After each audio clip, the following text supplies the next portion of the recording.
right, we got the top 10 heroes for the month of September 2020. And I want to give a big shout out to everyone that liked last month's video. It's always my most liked video. And I always just like getting like triple streamception and these things. But anyways, let's get to the list because there's some changes to it and there's some newcomers. And I have some new thoughts about how the game is and what's important to this game. And we're going to start this off with THANOS.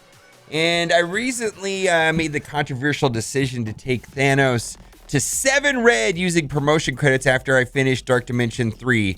And the thinking behind it was I use him in Arena. And yes, Arena, everybody can beat everyone. But if I can hold just a little bit better and get a couple more crystals every single day, that's going to do it for me. And then also in my main U7 7.5 actually raid team, I'm using THANOS constantly as a tank paired up with MINN-ERVA, EBONY, and some others, right? And he can really just taunt and take it. And MINN-ERVA kind of fields some energy, and then he serves as a battery. And if I'm going to be doing 7.5 100% every single day, there's just gonna be those days where you get wrecked, and having a high red star THANOS seemed to be the right choice to save me cores at the end of the day. So THANOS easily makes the list, and this list is in no particular order. So let's keep going down the list. Next on the list is Black Bolt. I think by default I have to use Black Bolt on every list for a while anyways. I mean, eventually he'll fall off, but he's still very, very, very useful in U7. I use him all the time. He's actually not that useful in PvP anymore, and I hate to say that because he's kind of slow. Who would have thought? Black Bolt is actually slow. Still useful. He's still the damage output of the game. He's just clearly one of the best characters. I love this guy, but I'm not using him in Arena. I don't know if I got a lot of use out of him in Dark Dimension 3. He's still being highly useful, of course, in War, Blitz, and PvP. Let's keep going on the list, and the next on the list is Hela. And I brought Hela back to this list. I'm getting more use out of Hela recently in 7.5 in U7. I'm gonna have to make a video about that team because there is a team that I use that combines Hela with Emma, and then THANOS and EBONY with MINN-ERVA, and it seems to carry very well. And plus, it's a complete separate team than my other team, so I have like 2 entirely good teams.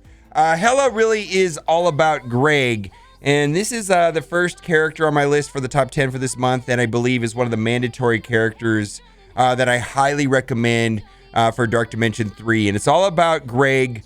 Her summon is just the best thing ever, and there's a lot of really interesting interactions with her and MINN-ERVA. If you can get Hela to die and the initial Greg survives, and then MINN-ERVA to revive Hela, you effectively have 2 Gregs. And so a lot of those one-shots that you see in Dark Dimension 3 were actually done using that strategy, using MINN-ERVA and Hela.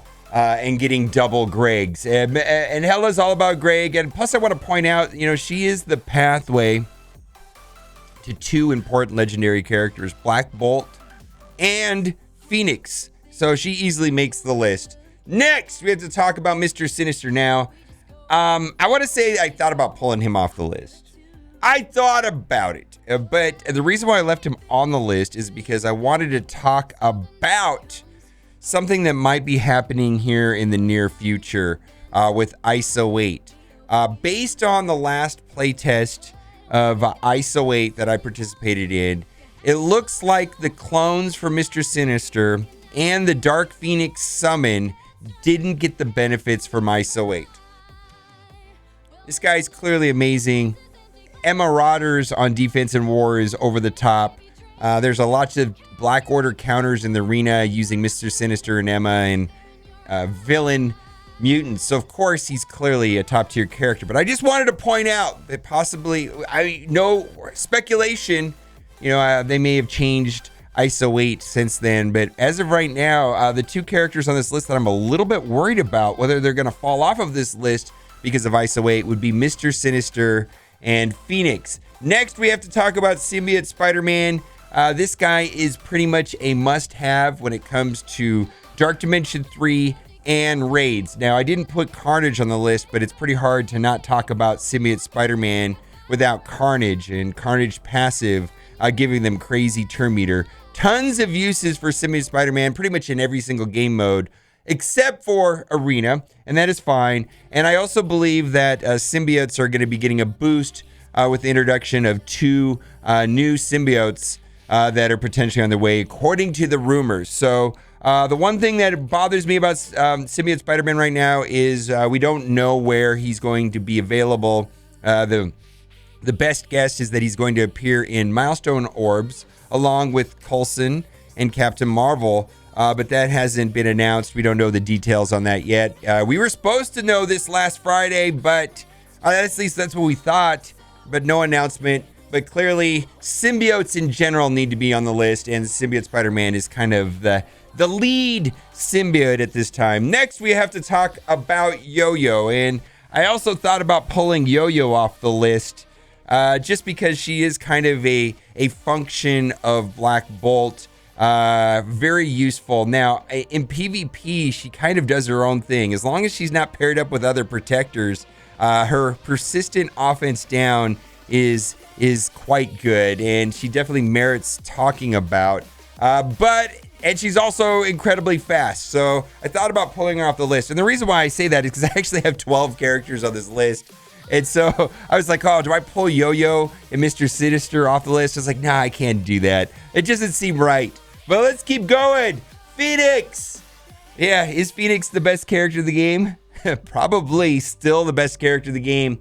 I do want to just mention that I'm worried that the summon is not going to get the benefit from ISO 8.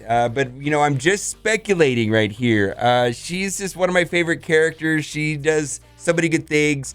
She's a staple and a must-have character, in my opinion, for Dark Dimension 3. Pretty much dominates the damage in the first 8 nodes of Dark Dimension 3. Highly recommend getting Phoenix unlocked when you can. Next, we have to talk about Emma Frost, and I believe she's due on the list.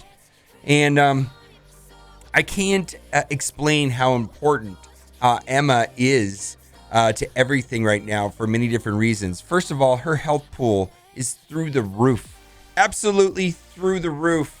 And 276,000 health, my goodness. And the reason why that's important is because she has this on-turn heal self for 15% of max health, which is really, other than her basic attack, and this right here is the only reason why you would want red stars on her, because the rest of her kit, her middle and her special, are not red star dependent.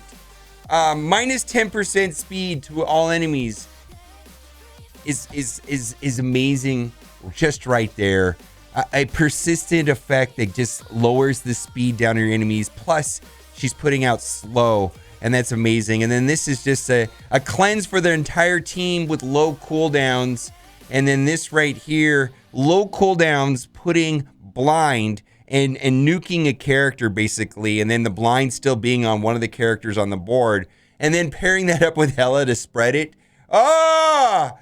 She easily is one of my favorite characters, and I don't know if she's in the top 5 or if she's like the 5th, 6th, 7th best character, but I'm using her in every single game mode. I even got benefit out of her in Dark Dimension 3. Clearly, there's a bunch of Black Order counters floating out there with Emma, and Emma Rodders is one of the dominant teams in War. I love her. She's not really, her abilities, her Diamond Form and Turn the Tables are not red star dependent. And so I made the controversial choice of putting the red stars on her to take her from 5 to 6 using promotion credits, basically just for this right here. Because then she becomes a one-woman army, even more annoying than Captain Marvel on defense. Next on the list, we have to talk about Ebony Maw. Ebony Maw is a legendary character on the Black Order team, and clearly Ebony Maw needs to be on this team, specifically inside of raids. He is the king of raids paired up with Thanos, and this ability right here, where if there's hero controllers, boy, you just end up targeting hero controllers constantly, and it does so many good things in U7, and I play in U7.5 every day. And it's just like when you see a Storm or a Scarlet Witch or a Vision or a Star-Lord or an Ant-Man you get kind of excited knowing that you can take advantage of this. Absolutely. The kit initially was created to be a counter to Dark Phoenix, but it's turning out to be a staple in Raid.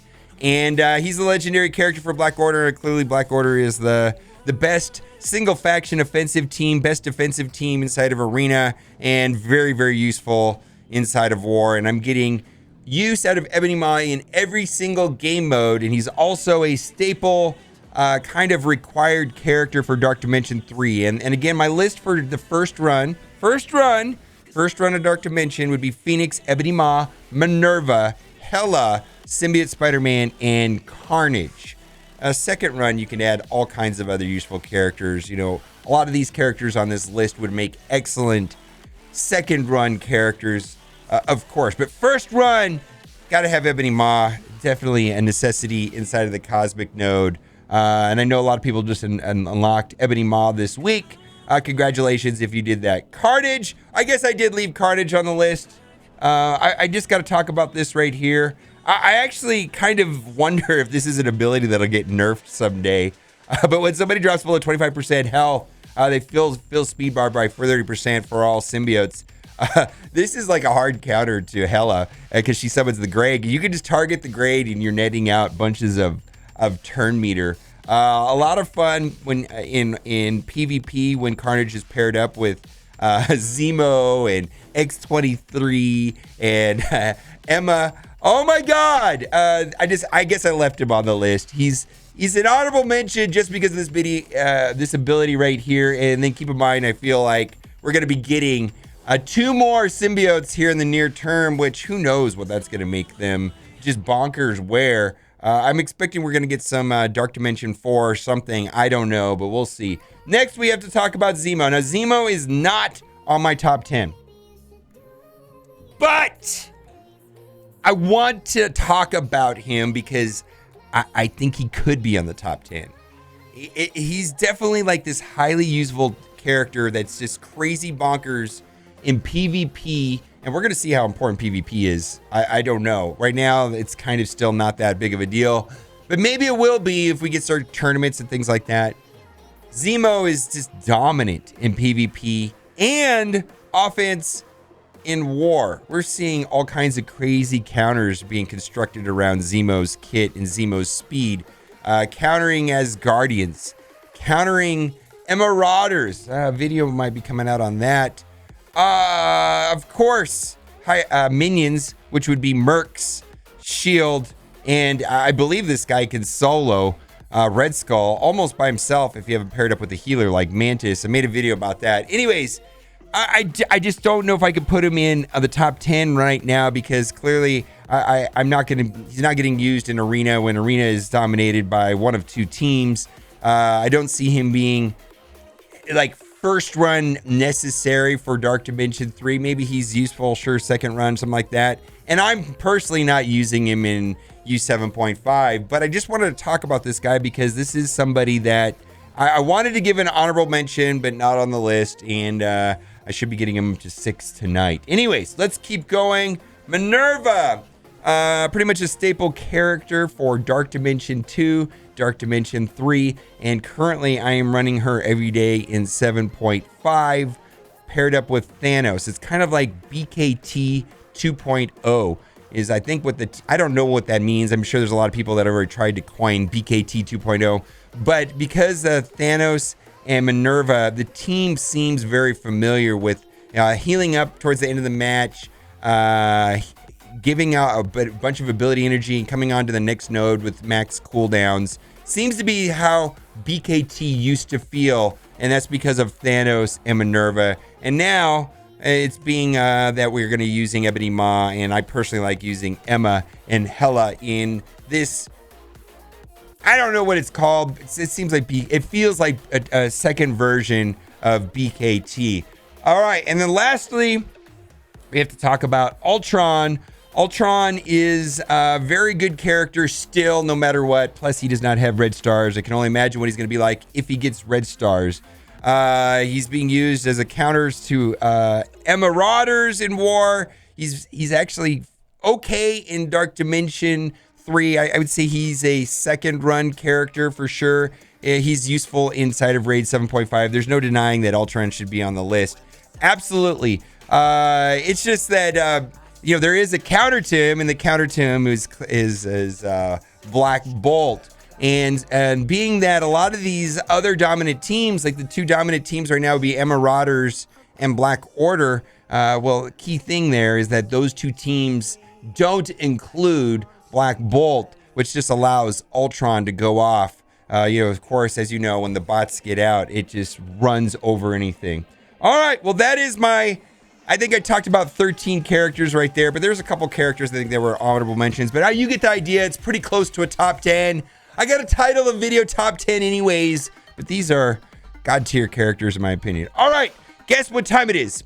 It's right. It is time for the giveaway. So I really hope you liked this video today, because if you did, you are in luck. For every single person that likes this video, you will be getting for free in your account an 8-star...